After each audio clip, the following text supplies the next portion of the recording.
The strange thing about field trips is that they're supposed to feel safe. They're organized, structured, supervised. A break from routine, a day where nothing is supposed to go wrong. But sometimes, it's exactly those moments when everything feels controlled that something slips through. Something no one planned for. Something no one can explain. And years later, the people who lived through it still can't forget what they saw. Story 1, the trail behind the lake. It started as one of those trips everyone was excited about. Late autumn, cold air, a sky so clear it almost felt fake. The kind of day where your breath hangs in front of your face and every sound carries just a little too far. We were heading to a nature retreat, a place schools visited all the time. Cabins, hiking trails, a lake surrounded by tall, skeletal trees that had already shed most of their leaves. Nothing unusual. At least that's what we thought. The bus ride was loud, chaotic students shouting, laughing, throwing snacks across the aisle, teachers trying half-heartedly to keep things under control. I was sitting near the back, next to my friend Hamza. We weren't really paying attention to anything outside until the bus slowed down and then stopped. "Are we here already?" someone asked. But we were. We were just parked in the middle of a narrow road, surrounded by dense woods. No buildings, no signs, no other vehicles. Just trees, tall, silent, watching. A few minutes passed before the teachers started talking to the driver. No one told us what was going on, but something felt off. The kind of quiet that doesn't feel natural. The kind that makes your chest tighten for no reason. Then suddenly, we started moving again. And just like that, the moment passed. Or at least, we thought it did. When we finally arrived, everything looked normal again. Wooden cabins lined up neatly. A small lodge building. A lake stretching out into the distance, its surface perfectly still. Too still. Like glass. The first half of the day went exactly how you'd expect. Group activities. Hiking. Teachers giving boring explanations about trees and wildlife. Nothing memorable. Until the hike. We were divided into smaller groups, each led by a teacher. Our group took a trail that circled around the lake. It was narrow, covered in damp leaves that crunched under every step. The deeper we went, the quieter it got. At first, no one noticed. But then Hamza leaned closer to me and whispered, "Do you hear that?" I paused, listened. There was nothing. No birds. No wind. No distant voices. Just silence. "Maybe we're just far from the others," I said. But even as I said it, it didn't feel right. Because forests aren't supposed to be completely silent. There's always something. But here, there was nothing. That's when someone at the front of the group stopped walking. "Sir," a girl said quietly, pointing ahead. We all looked. At first, I didn't see it. Then, I did. Near the edge of the lake, standing between two trees, was a figure. Tall, still, facing the water. It wasn't moving, not even slightly. And from that distance, we couldn't see its face. "Probably another group," the teacher said quickly. Too quickly, but something in his voice wasn't convincing. We kept walking, slowly, carefully. As we got closer, details started to form. The figure was wearing something long, dark, almost blending into the shadows of the trees. And then, it moved. Not like a person turning naturally. No, it was slow, delayed, like something remembering how to move. It turned its head toward us. I felt my stomach drop instantly. Even from a distance, there was something wrong. The posture, the way it stood, too stiff, too unnatural. "Stay together," the teacher said, his voice lower now. We kept walking. No one spoke. No one laughed. And then, the figure stepped forward. Not toward us, but into the lake. One step, then another. The water didn't ripple the way it should. Didn't react. It was like the surface swallowed each movement without resistance. "Okay, everyone, we're turning back," the teacher said suddenly. No hesitation this time. No explanation. Just fear. We turned around quickly, almost tripping over each other as we rushed back down the trail. No one dared to look back. Except me. I don't know why I did it. Maybe curiosity. Maybe something else. But when I glanced over my shoulder, the figure was gone. The lake was empty. Still, silent, like nothing had ever been there. We made it back to the cabins faster than expected. The teachers tried to act normal again, but they kept looking at each other, whispering, avoiding our questions. That night, no one slept easily. Our cabin was small, 4 of us inside. The lights were off. The only illumination came from the faint glow of the moon through the window. I was lying awake, staring at the ceiling, when I heard it. A sound. Soft. Wet. Like something moving through water. At first, I thought I was imagining it. But then, it came again. Closer this time. I sat up slowly, looked toward the window, and that's when I saw it. Water, dripping from the outside of the glass. Not rain. No, this was different. Thicker, slower, like something had just come out of the lake and was now standing right outside. My heart started pounding. I didn't want to look, but I couldn't stop myself. I leaned forward slightly, and that's when a shape appeared. A silhouette, right against the glass. Tall, still, the same height, the same unnatural posture. I froze, completely, and then it moved its head, just slightly, as if it knew I was watching. The dripping stopped. The silence returned, and in that silence, I heard something I'll never forget. A voice, barely above a whisper, from the other side of the window. "Why did you come back?" I couldn't move, couldn't breathe, couldn't even blink. And then, the silhouette was gone. Just like that. No footsteps. No sound. Nothing. The next morning, no one mentioned anything. Not the teachers. Not the students. But when we were leaving, I noticed something. Near the edge of the lake, there were footprints leading out of the water and stopping right below our cabin window. No one could explain it. No one even tried. But years later, I still think about that voice because it didn't sound angry. It didn't sound threatening. It sounded confused, like we were the ones who didn't belong there.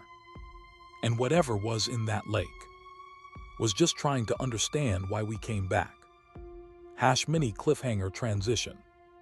But if you think that was the worst thing that can happen on a field trip, you're wrong. Because the next story doesn't involve something mysterious. It involves something very real. Something far more dangerous. And this time, There was no lake, no distance, no barrier, just a child and someone who should never have been there. Part 2. There's something far more terrifying than the unknown. More than shadows in the woods. More than figures standing silently at the edge of a lake. It's when the danger is real. Human. Close enough to touch. It was supposed to be the easiest field trip of the year. No long travel. No remote forests. No cabins. Just a simple visit to a small educational center on the outskirts of town. The kind of place schools trust without question. I was 9 years old. Too young to understand danger, but old enough to remember every detail. The building looked harmless. Bright banners outside.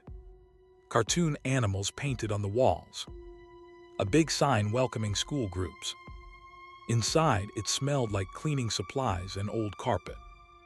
Our class moved together in a loose cluster, guided by a cheerful instructor who talked non-stop about wildlife, conservation, and ecosystems.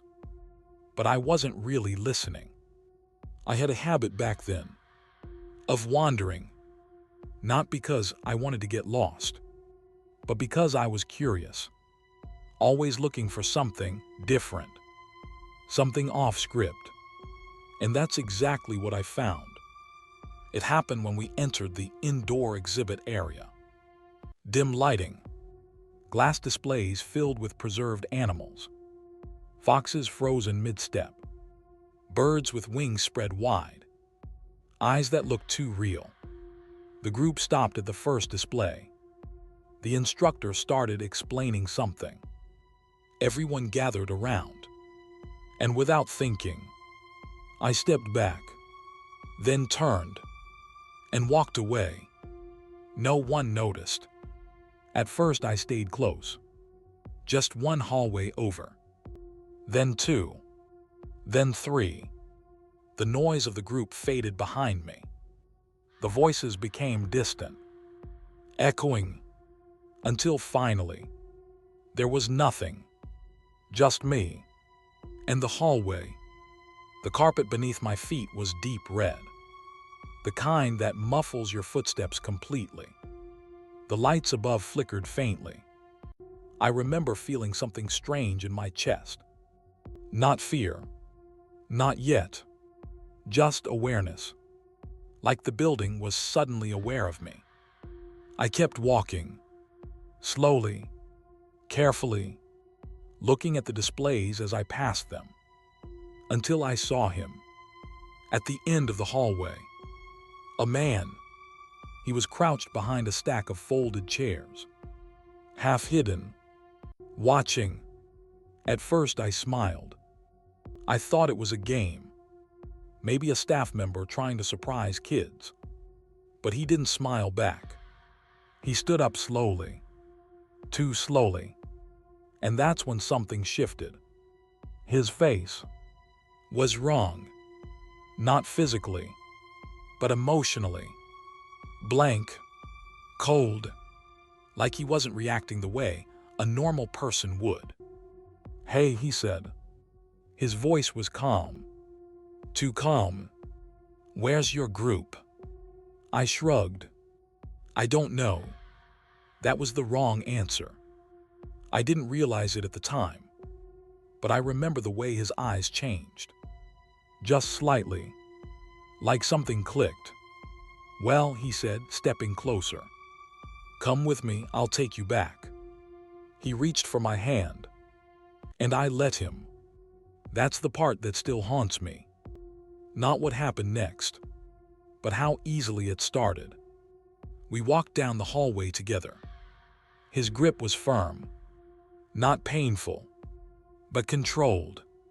At first, everything seemed normal, until he didn't turn back toward the main exhibit. Instead, he led me toward a side door. It was slightly open. Beyond it, I could see a different part of the building. Darker, messier. "Your group went this way," he said. Something inside me hesitated. A small voice, quiet but persistent. "This isn't right." "I think they're back there," I said, pointing behind us.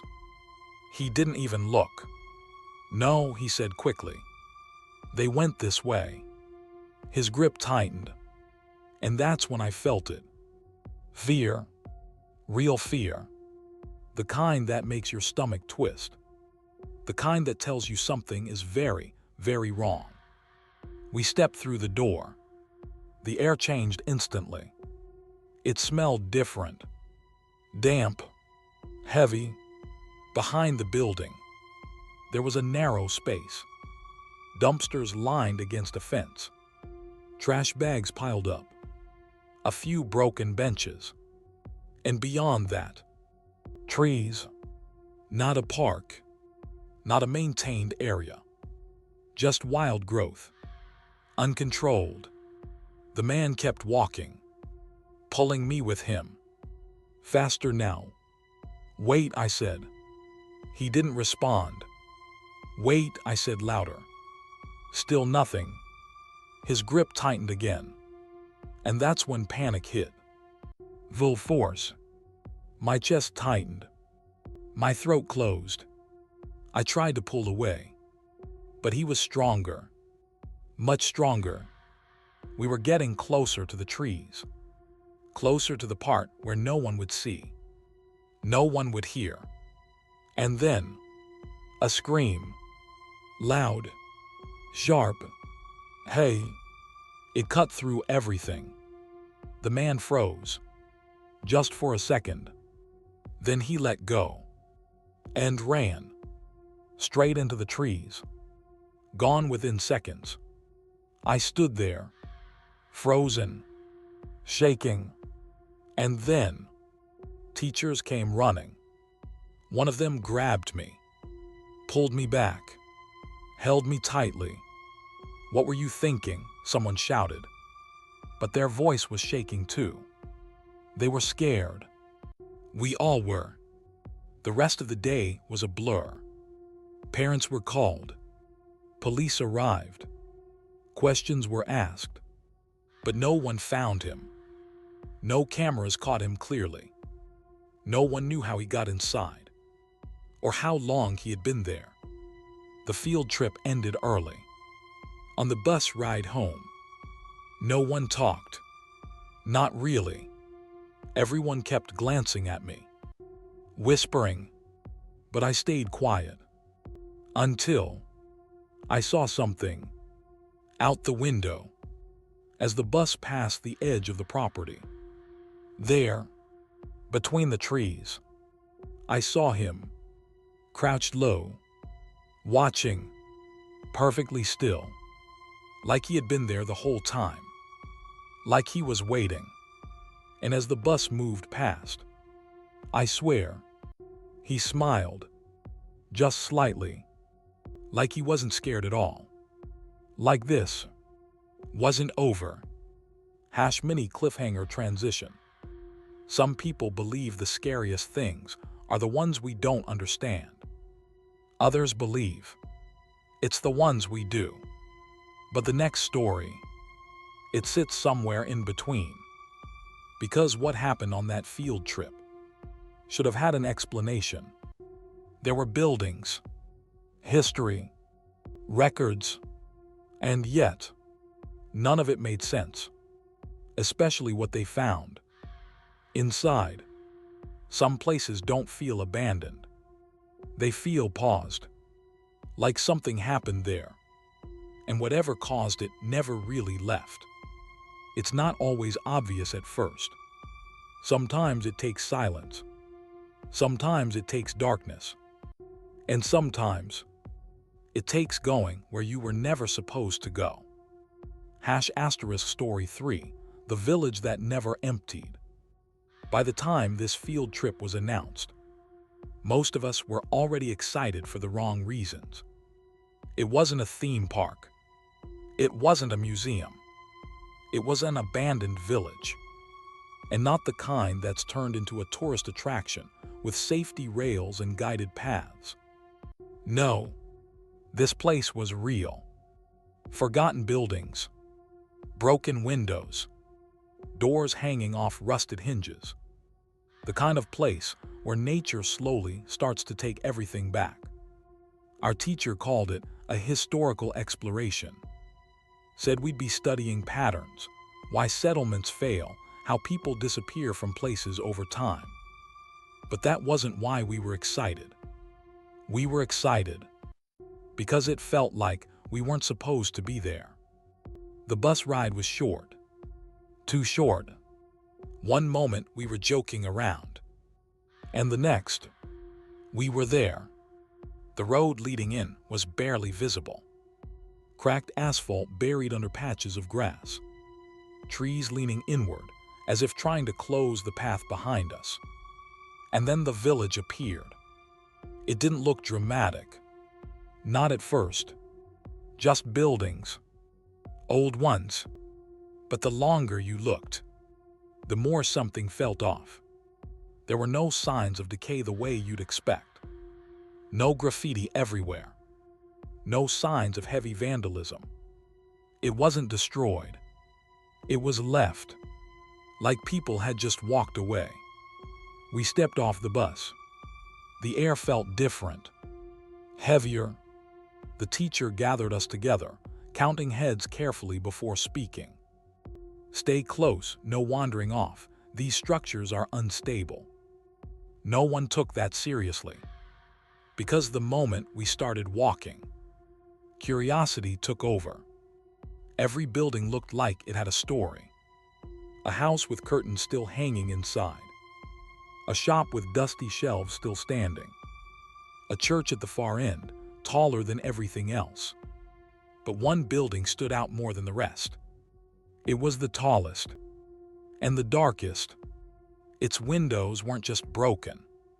They were covered, boarded up, every single one. Why would they seal it? Someone whispered. No one answered, but everyone felt it.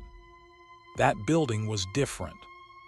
The teacher led the group toward the church, talking about history, structure, architecture, but I wasn't listening. Neither was my friend Daniel. We both kept looking back at that building until finally he leaned toward me and said, "Let's check it out." We knew it was a bad idea, which is exactly why we did it. We slipped away from the group quietly, careful not to draw attention. The grass around the building was taller, unmaintained. The backside was even worse. That's where we found it. A hole in the ground, roughly dug, right next to the foundation. Inside, a ladder leading down. We didn't say anything. We just looked at each other. And that was enough. Daniel went first, climbing down slowly. I followed. The air changed instantly. Colder, damp. The smell hit next. Old wood, mold, something metallic. We turned on our phone flashlights. The beams cut through the darkness in thin, shaky lines. The basement was small. Concrete floor, wooden supports holding up the structure above. There were objects scattered around. Empty bottles, broken furniture, old tools, signs that someone had been there. Recently, people come here, Daniel whispered. But I wasn't looking at the objects. I was looking at something else. Marks on the wall. Long scratches. Too deep to be random. Too deliberate to be accidental. Let's go, I said. Something didn't feel right. We had already gone too far. But then, we saw the stairs, leading up, into complete darkness. No light from above. No gaps. Just black. We hesitated. Every instinct said to leave. But curiosity is a powerful thing. I'll go first, I said. Each step creaked under my weight, old wood bending slightly. Daniel followed closely behind. When we reached the top, we stepped into a narrow hallway. It was suffocating. The walls felt too close, the air too thick. Our lights barely reached more than a few feet ahead. There were doorways, small rooms branching off in every direction, each one darker than the last. And then, a sound from one of the rooms, a heavy thud, like something being dropped. We froze, locked in place. "Did you hear that?" Daniel whispered. I nodded slowly. Every logical part of my brain screamed one thing: run. But we didn't. Instead, we moved closer, step by step, until we reached the doorway. I raised my phone, shined the light inside, and then everything stopped. Because inside the room, there were people, 3 of them, standing, facing us, not moving, not speaking, just watching. Their faces were barely visible in the darkness, but their eyes caught the light, and something about them felt wrong. Too still, too quiet, like they had been standing there, waiting for us. "Run," Daniel whispered sharply. And this time, we listened. We turned and ran. Down the hallway, down the stairs, back into the basement. Our footsteps echoed loudly now. No longer careful, no longer quiet. We climbed the ladder so fast it almost tipped over. Back outside, back into the light, back into the world that made sense. We didn't stop running until we reached the group. Out of breath, heart racing. "What happened?" someone asked. Daniel started, but then stopped. Because how do you explain something like that? We stayed quiet. The rest of the trip passed in a blur. But before we left, I looked back at the building, at one of the windows, the only one not fully covered. And there, just for a second, I saw a face looking down at us, watching. The same stillness, the same unnatural calm. And then, it disappeared. Mini cliffhanger transition. We never told the teacher, never told anyone. Because deep down, we weren't sure what we saw. But years later, something happened. Something that made it impossible to ignore. Because someone went back. And this time, they didn't come out the same. Some stories end when you leave the place. You get on the bus. You go home. You tell yourself it's over.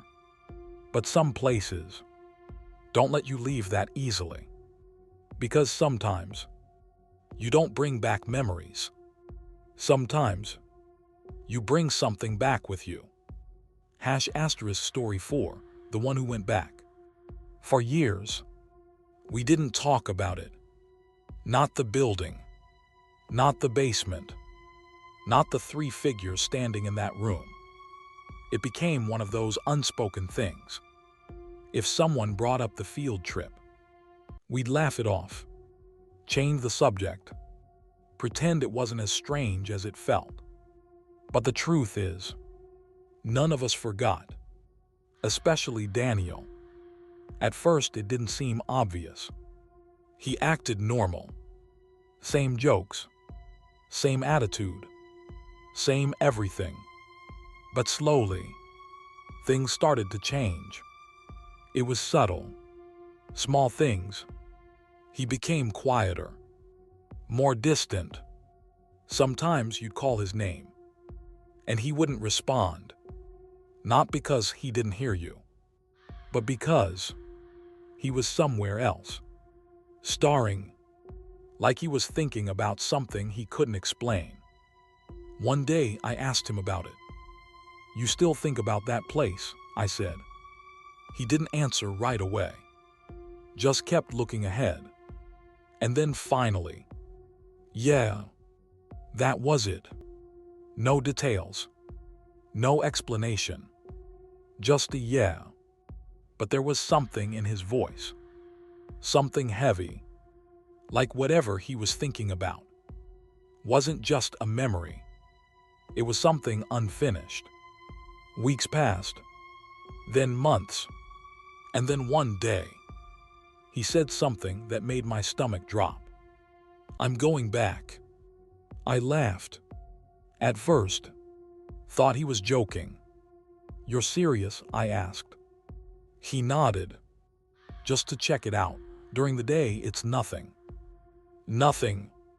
That word didn't sit right. Because we both knew. It wasn't nothing. "Don't," I said. Simple. Direct. But he just shrugged. "I need to know." That was the part that scared me the most. Not curiosity. Need. Because curiosity can fade. But need. That stays. And it grows. A few days later, he went. Alone. No teacher. No group. No rules. Just him. And that place. He didn't tell me before he left. I found out later. From the messages. The first one came around noon. "I'm here." That was it. No context. No explanation. But I knew. My heart started racing instantly. I replied, "Leave." No response. 20 minutes later, another message. "It looks the same." Then, nothing's changed. I tried calling him. No answer. Again. Nothing. Then, a picture came through. It was the building. The same one. Tall, dark, silent. But something was different. The boards on the windows. Some of them were gone. My chest tightened. That wasn't how we left it. I typed fast. "Don't go inside." A minute passed. Then another. Then, 3 dots appeared. "I think someone's here." I froze. Another message. "I hear something." And then, nothing. No replies. No calls. No updates. Hours passed. I didn't know what to do. Didn't know where he was exactly. Didn't know who to call. So I waited. And that was the worst part. Waiting. It wasn't until late that night that I heard from him again. A call.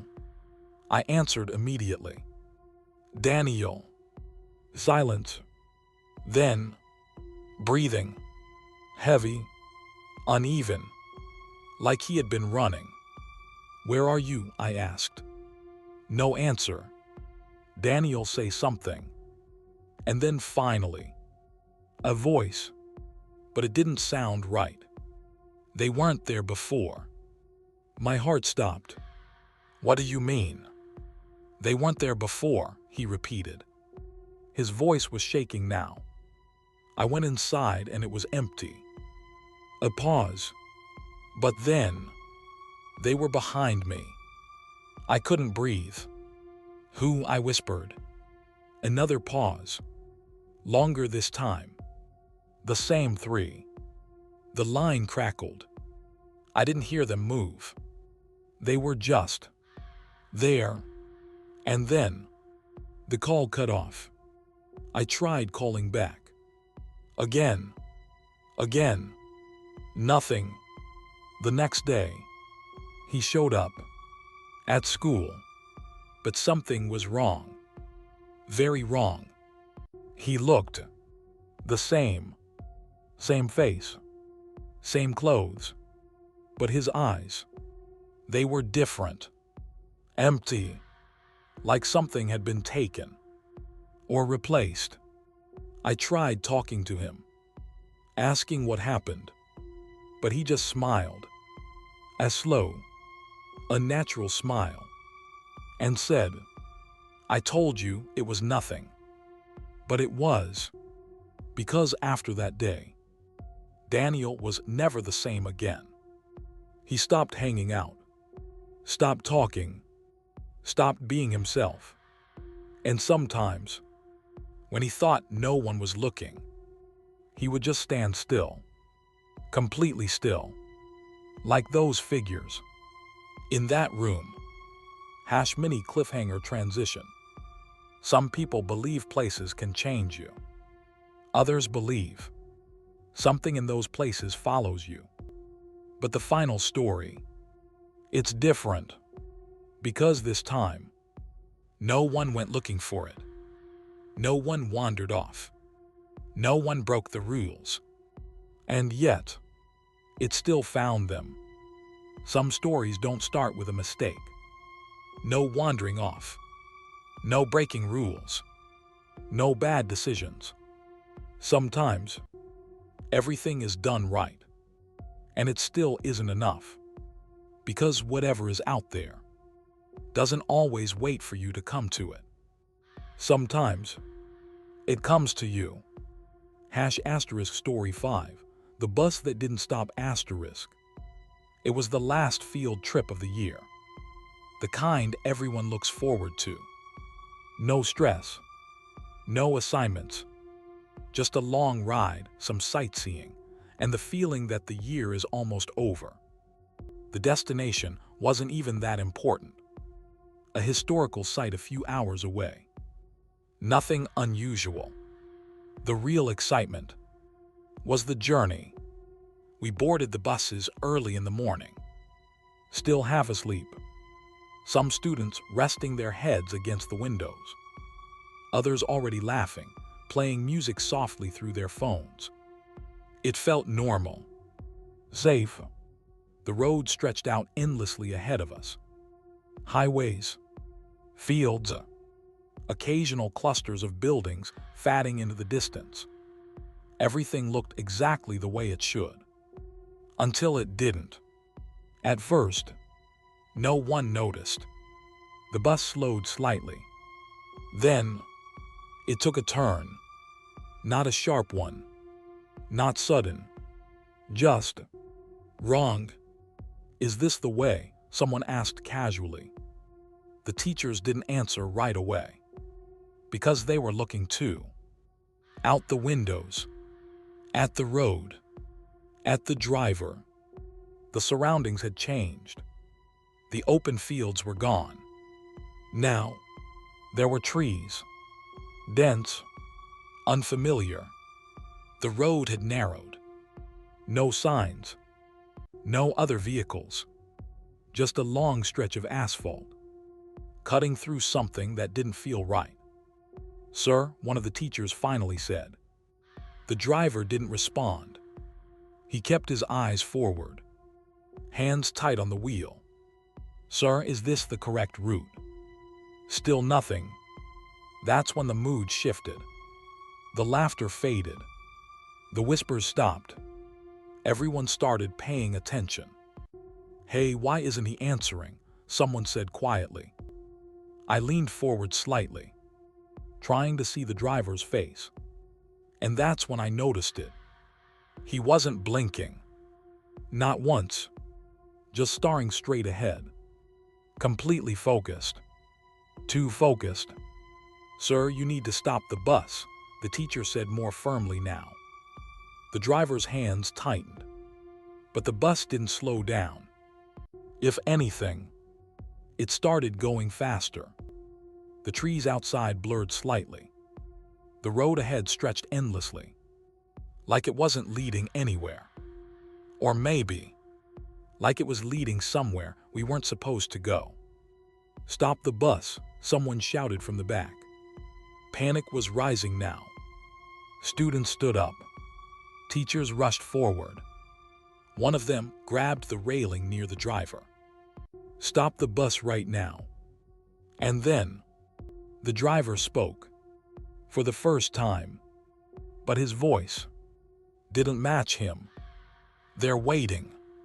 The entire bus went silent. "What?" the teacher asked, confused. "They're waiting," he repeated. His tone was calm, flat. "Who is waiting?" someone whispered. But no one answered, because outside, something had changed. The trees, they weren't just passing by anymore. They felt closer, leaning inward, like they were closing in around the road. And then someone screamed, "Look!" Everyone turned toward the windows. And that's when we saw them. Between the trees, figures, standing, still, watching the bus pass. One, then another, then dozens, all spaced out evenly, all facing the road. None of them moving, none of them reacting, just watching. "What is this?" someone shouted. The teachers looked terrified now. One of them tried to grab the steering wheel, stop the bus, but the driver pulled away sharply. "You're not supposed to leave," he said. That sentence didn't make sense. "We're not leaving anything," the teacher said quickly. "We're just going back." The driver shook his head slowly. "No." His voice dropped lower. "You came back." A chill ran through my entire body. Came back. None of us had ever been there before. At least, that's what we thought. The bus sped up again. Faster now. Too fast. The road twisted slightly. And then, suddenly, it ended. Not gradually. Not with a sign. It just stopped. Ahead of us, there was nothing. Just trees. Dense. Endless. "Brake!" someone screamed. The driver didn't move. He kept driving straight. And just before we hit the edge, everything went dark. When I opened my eyes, the bus was still. Completely still. The engine was off. The doors were open. Sunlight poured in from outside. Normal sunlight. The kind that makes everything feel safe again. One by one, people started waking up. Confused. Disoriented. "What happened?" someone asked. No one had an answer. The teachers rushed outside, looking around, and then called for everyone to get off. We stepped out slowly, and that's when we realized we were back on the main road, the same highway we had been on earlier. No forest, no narrow road, no dead end, just open space. Normal. The driver stood outside the bus, looking confused. I must have taken a wrong turn," he said. But his voice was different now, like he didn't remember anything. No one argued. No one questioned it. Because deep down, we all knew that wasn't just a wrong turn. And as we got back on the bus, I looked out the window one last time, at the trees in the distance. And just for a second, I saw them again, standing there, watching, perfectly still, like they were waiting for us to come back. ** final closing. Field trips are meant to show you the world. New places, new experiences, new memories. But sometimes, they show you something else. Something you were never meant to see. Something that stays with you long after the trip is over. Because the truth is, not every place is meant to be explored. Not every road is meant to be taken, and not everything you encounter wants you to leave. So the next time you step onto a bus, heading somewhere new, just remember, if something feels wrong, it probably is. And whatever you do, don't go looking for answers, because sometimes the answers are still waiting for you.